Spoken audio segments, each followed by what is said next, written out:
ታዲያ ክርስቲያኖች እንንቃ፣ ተስፋ እንደሌላቸው አንሆን። እናውቃለንና ሁሉም ነገር አላፊና ጠፊ መሆኑን።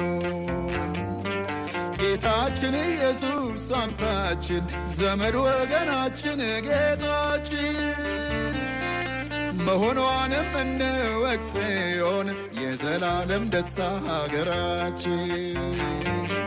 ሁሉም እንደ ዘበት ሊጠፋ፣ ሁሉም እንደ ዘበት ሊያልፍ ነው። በጌታ በኢየሱስ የጸና ጽዮን ሊገባ ነው፣ ሊያልፍ ነው። ሁሉም እንደ ዘበት ሊጠፋ፣ ሁሉም እንደ ዘበት ሊያልፍ ነው። በጌታ በኢየሱስ የጸና ጽዮን ሊገባ ነው፣ ሊያልፍ ነው።